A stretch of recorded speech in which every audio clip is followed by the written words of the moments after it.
de diagramas de flujo. Hoy tendremos nuestra sección introductoria donde veremos un panorama general acerca de los diversos tipos de diagramas que un ingeniero puede tener en su carrera, ¿cierto? Que va a estar constantemente utilizando durante el tiempo que esté trabajando en procesos, ya sean procesos químicos o procesos agroindustriales. Los objetivos de aprendizaje para el día de hoy son que al finalizar cada uno de ustedes pueda tener una idea clara de la utilidad de los diferentes diagramas de flujo que se van a presentar, principalmente ser capaz de describir por qué ellos son útiles. También deben estar en la capacidad o deberían estar en la capacidad de identificar los diagramas de bloques, los diagramas de proceso y los diagramas de tubería e instrumentación. Finalmente, es importante que podamos reconocer y podamos etiquetar correctamente los diagramas de flujo utilizando convenciones estándar. Bueno, cuando empezamos a hablar de qué es lo que se busca en un diagrama, es tal vez plasmar y hacer claro el significado de esta frase que dice: una imagen vale más que 1000 palabras. Ustedes están viendo la imagen de una aurora boreal. Y si tal vez cada uno de nosotros tuviera la tarea de describirle a otra persona la aurora boreal y las características que tiene ella, estaríamos casi convencidos que respecto a lo que podemos decir, vale más mostrar la imagen a la persona. Ahí es donde vemos que una imagen vale más que 1000 palabras. Pero ¿qué pasa en los procesos químicos o en los procesos agroindustriales? Estos procesos tienen muchos equipos, muchas tuberías, son bastante complejos, no solamente desde el punto de vista del funcionamiento físico, químico, biológico, sino también porque tiene aspectos eléctricos, tiene aspectos de mecánica de fluidos, tiene aspectos eléctricos y muchos más, que si nosotros empezamos a describirlo con palabras, pues sería algo que no que sería muy engorroso de hacer, aunque se podría hacer, y tal vez el mensaje no llegaría con tanta claridad como si nosotros lo mostrásemos a través de un diagrama de flujo como el que ustedes están viendo al lado izquierdo de la pantalla. Y es así como podemos decir que los diagramas de flujo son una forma efectiva para comunicar la información de un proceso, sea un proceso químico o un proceso agroindustrial. ¿Sí? ¿Qué nos permite realizar estos diagramas de flujo, estos diagramas de proceso? Conocer la topología del proceso. La topología implica la distribución espacial y la interacción de los diferentes equipos que participan en un proceso. Adicionalmente, estos diagramas también llevan en sí información acerca de las condiciones de proceso, específicamente sobre temperaturas, presiones, flujos, etcétera, que caracterizan las corrientes de masa que están participando de ese proceso. También algunos diagramas de los que vamos a presentar tienen en cuenta aspectos del control del proceso, los lazos de control, cómo se mueven las válvulas, qué tipo de sensores hay, en dónde están ubicados. Finalmente, dentro de los diagramas que les vamos a presentar hoy también, nos permite identificar las tuberías, la instrumentación que están involucradas dentro de esos procesos. Bueno, existen tres tipos de diagramas que les vamos a compartir hoy. El primero se llama un diagrama de bloques, cuyo propósito principal es transmitir una idea general acerca del proceso, cuáles son las partes fundamentales de un proceso. Luego, si nosotros quisiéramos tener más información, muchos más detalles sobre el proceso, pues tendríamos que recurrir a un tipo de diagrama que se llama el diagrama de flujo del proceso, que nos muestra la ubicación espacial de los equipos, sus interacciones, las informaciones acerca de las corrientes y la información acerca de los equipos que están interviniendo, que están siendo parte de el proceso. Finalmente, tenemos el diagrama de tuberías e instrumentación, que nos permite conocer principalmente los aspectos mecánicos del proceso de los equipos. Vamos a comenzar entonces con el primer tipo de diagrama. Vamos a darle una visión panorámica de este tipo de diagrama de bloques. Bueno, ustedes están viendo en este momento un diagrama de bloques de la producción de benceno.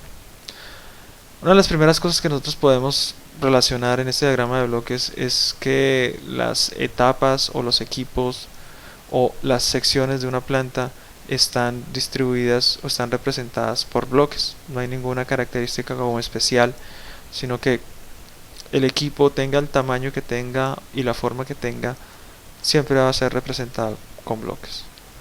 Al ver este diagrama, nosotros entendemos que para producir benceno vamos a requerir tolueno e hidrógeno. Vamos a requerir un reactor químico, que a la salida de ese reactor químico vamos a tener una separación porque hay una corriente de líquido y de gas, y finalmente esa corriente de líquido se va a purificar en una columna de destilación donde vamos a obtener benceno y vamos a recircular tolueno.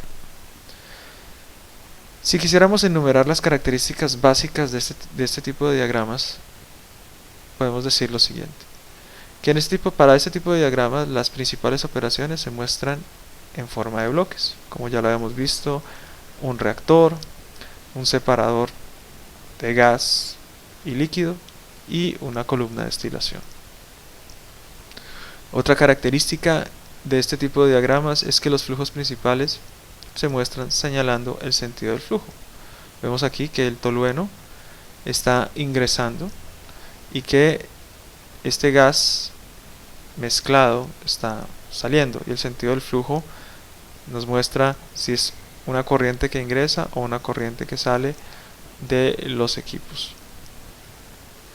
También podemos observar que en la mayoría de estos diagramas los flujos van de izquierda a derecha hasta donde sea posible. Es decir, si nosotros fuéramos a leer un tipo de diagrama de bloques, lo leeríamos como leemos una hoja, un escrito, un texto en una hoja, que es de izquierda a derecha. En la mayoría de las ocasiones, pues esto va a ser posible. Sin embargo, hay momentos, por ejemplo aquí donde vemos en azul una corriente de recirculación, pues que no va a ser posible porque es una corriente que regresa nuevamente, en este caso de un proceso de destilación, al reactor químico. También otra de las características que sigue este tipo de diagramas es que las corrientes livianas van hacia la parte superior. Por ejemplo, vemos aquí una corriente gaseosa, lo ubicamos en la parte superior, y las pesadas se encuentran en la parte inferior. Es como si al dibujar tuviéramos en cuenta la gravedad, donde los líquidos irían al fondo o los sólidos irían al fondo y los gases pues en la parte superior de ese diagrama. Como todo, pues no es una camisa de fuerza, sino que es como la lógica de eso, pero hay momentos donde tal vez algunas corrientes de gas no puedan estar en la parte superior porque debido a la cantidad de equipos que se tienen y de corrientes que se tienen, pues esto no va a ser posible. También una de las características de estos diagramas de bloques es que muestra información crucial para el proceso. Aparte de las corrientes y de los equipos, también este diagrama nos está mostrando que la conversión del tolueno es del 75%, es decir, que en este proceso la reacción química no ocurre completamente y por eso se van a requerir las etapas de separación y recirculación para obtener el producto y para recuperar también el tolueno. Finalmente podemos decir que se muestra un balance simplificado. Si ustedes ven, solamente se muestra como el balance global, es decir, las corrientes de entrada y de salida del proceso, pero ningún balance en las corrientes intermedias. En resumen, los diagramas de bloque permiten comunicar información general del proceso, las principales unidades, las principales corrientes e información crucial del proceso, como lo vimos anteriormente, por ejemplo, el grado de conversión en un reactor químico. También podemos decir que existen algunas normas de construcción de estos diagramas y unas normas que también facilitan la interpretación de él. Por ejemplo, que todas las principales unidades o secciones se representan como bloques, que el flujo de información va de izquierda a derecha y que las corrientes livianas de preferencia se ubican en la parte superior del diagrama y las pesadas en la inferior. El segundo tipo de diagrama que queremos compartir en esta sesión introductoria tiene que ver con el diagrama de flujo de proceso, o PFD por sus siglas en inglés, que es Process Flow Diagram. Ya, si ustedes ven, este diagrama es mucho más complejo, tiene muchos más detalles que el diagrama que les mostramos anteriormente, que era un diagrama de bloques. En este tipo de diagrama podemos identificar muchas cosas. Por ejemplo, que hay una gran cantidad de equipos. De hecho, se colocan los equipos principales en un proceso químico y cada equipo tiene su identificación. Aquí podemos ver varios de los equipos pertenecientes, o los principales equipos pertenecientes a esa producción de benceno que estamos hablando en el caso del diagrama de bloques. Aquí lo tenemos en un diagrama de flujo de proceso y observamos que existe toda una serie de equipos y cada uno de esos equipos tiene un nombre asignado a cada uno de ellos, una identificación. Entonces, la primera cuestión que tenemos que reconocer es que ya no se colocan bloques, sino que se colocan equipos y pictogramas de equipos como tal, representaciones de los equipos, y a cada uno de ellos se le da una nomenclatura. Esa nomenclatura y esas reglas de nomenclatura las veremos en algunos instantes.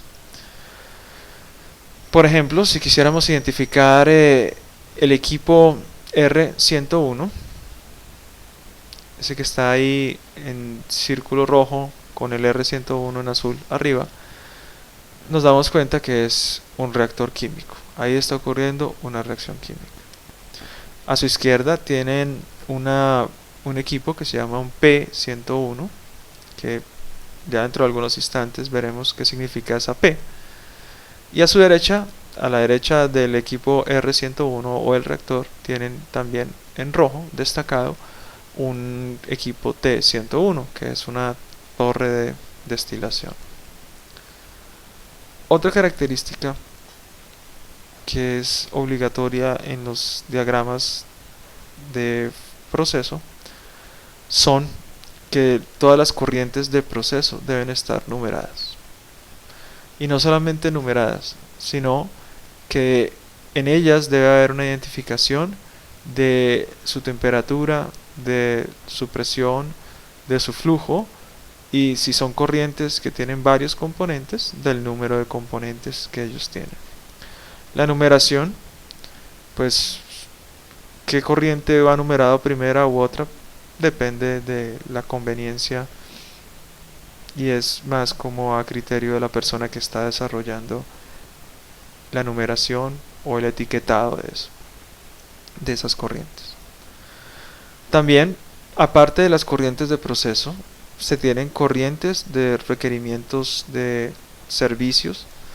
Por ejemplo, en este intercambiador de calor vamos a requerir aire, vamos a requerir un fluido, por ejemplo un gas natural, para que tenga la combustión, y a partir de la combustión pues se presente un proceso de intercambio térmico. También aquí en la unidad E103 vamos a tener la necesidad de utilizar un LPS. LPS significa vapor de baja presión, en el equipo E106 vamos a tener el requerimiento de vapor de media presión, y finalmente en el equipo E105 vamos a requerir agua de enfriamiento. También otro de los aspectos que se ve reflejado en un diagrama de proceso son los lazos de control. Los lazos de control principales son, por ejemplo, en el tanque B101 vamos a tener un control de nivel, ¿sí? Vamos a tener algunos esquemas de control también, por ejemplo aquí, que va a ser un control de presión, que está ahí, lo identificamos cerca de la corriente 2, y así sucesivamente. Vamos a tener diferentes esquemas de control por los cuales nosotros vamos a poder regular las condiciones de proceso del proceso. En resumen, pues un diagrama PFD es un diagrama de proceso, de las condiciones de proceso, me muestra los principales equipos, muestra las principales corrientes de materia y sus condiciones, como lo serían temperatura, presión, flujos y composiciones. También en él se ven reflejados los requerimientos de los fluidos de servicio y los principales lazos de control. Al igual que en los diagramas de bloques, existen unas cuantas normas que facilitan su construcción e interpretación. Los principales equipos se representan utilizando pictogramas y nomenclatura estándar. Algunos símbolos o pictogramas reconocidos y que son relativamente estándar para la construcción de estos diagramas, pues los vemos aquí. Por ejemplo, tenemos pictogramas para intercambiadores de calor que funcionan a partir de combustión de alguna sustancia. Tenemos convenciones para tanques de almacenamiento, bombas, turbinas, compresores, para torres, para recipientes, para reactores, para válvulas y etiquetas de instrumentación. También, como se mostraba antes, en este tipo de diagramas ya se tiene un etiquetado. Un etiquetado que tiene un formato general, como lo podemos ver aquí, XX, guión YZZAB. ¿Qué significa eso? Cuando yo voy a hacer el rotulado a un equipo, el XX me muestra la identificación o el tipo de equipo que yo tengo. Por ejemplo, la letra C es para un compresor, E para un intercambiador de calor, H para un intercambiador de calor por combustión, P para una bomba, R para un reactor, T para una torre, TK para un tanque de almacenamiento, B para un recipiente. Pues como vemos, estos símbolos o estas abreviaturas pues provienen de sus nombres en inglés. Después de eso, después de esa letra que identifica el tipo o la familia de equipo a la cual pertenece, tenemos ese guión YZZ. Y designa el área, el número del área dentro de la planta. Por ejemplo, una planta química o una planta de productos agroindustriales puede tener muchas secciones. Una sección donde se produce una sustancia en específico o se procesa, por ejemplo, comida para cerdos, otra comida para pollos. Entonces yo puedo tener varias secciones, mi planta puede tener varias secciones. Entonces las secciones serán la sección 1, la sección 2 y así sucesivamente. ZZ es el número de cada equipo dentro de su clase. ¿Qué está significando eso? Entonces, si yo tengo, por ejemplo, dos intercambiadores de calor en una misma sección de la planta, el rotulado será E, porque es un intercambiador de calor, guión 1, suponiendo que está en la sección 1 de la planta, y ZZ sería 01, que es el primer intercambiador ubicado en el área 1 de esa planta. Si yo tuviera dos intercambiadores de calor en esa misma área, entonces el primer intercambiador tendría la etiqueta E de intercambiador 101 y el segundo sería E-1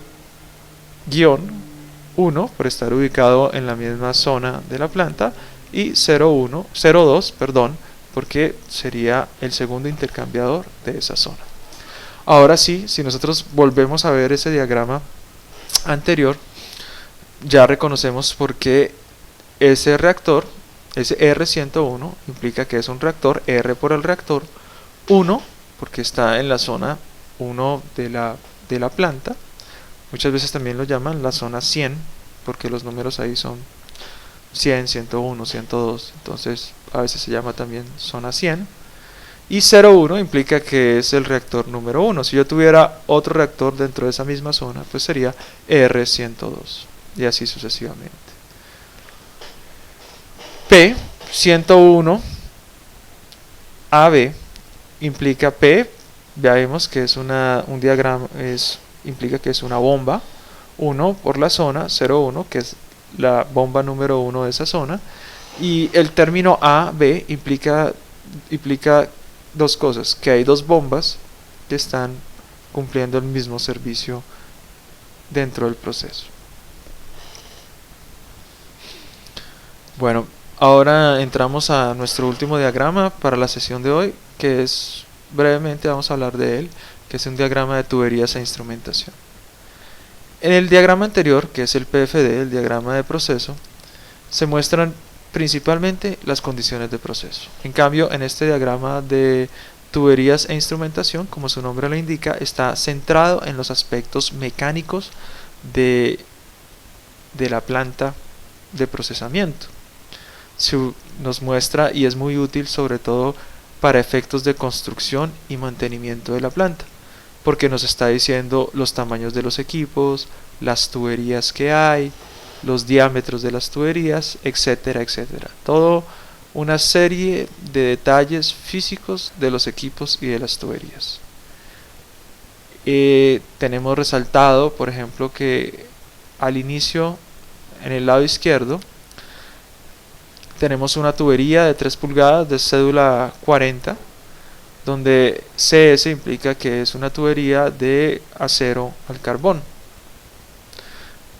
Después nos muestra que al interior de esa torre de destilación nos está numerando el número de bandejas que tiene. Entonces tenemos 1, 3, 5 y así sucesivamente. ¿Cuántas bandejas hay dentro de esa sección de la torre de destilación? Finalmente, en el lado inferior, donde ustedes ven resaltado, tenemos que esa es una tubería con aislamiento térmico.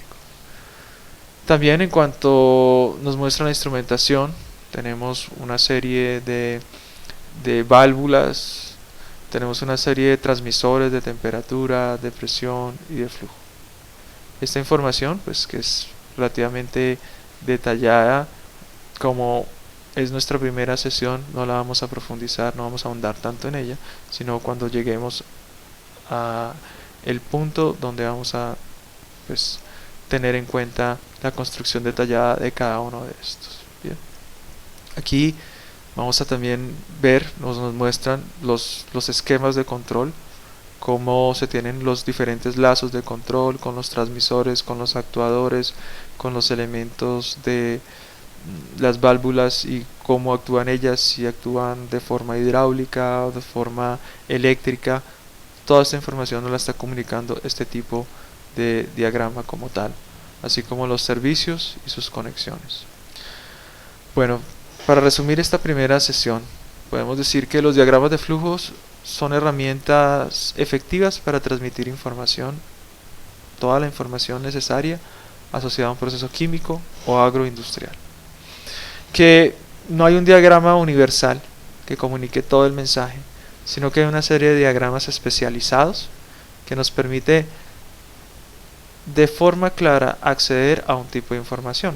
Si queremos acceder a los aspectos generales del proceso, vamos a un diagrama de bloques. Pero si queremos tener información mucho más detallada de las condiciones de proceso, de los equipos involucrados, vamos a un diagrama de proceso, el PFD. Pero si nuestro interés es mucho más acerca de la parte del conocimiento mecánico, de la distribución de las tuberías y de la instrumentación, pues vamos a un diagrama de tuberías e instrumentación. También nos damos cuenta que existe una serie de simbología estándar que facilita la comprensión de la información de la comunidad interesada en acceder pues a esa información del proceso.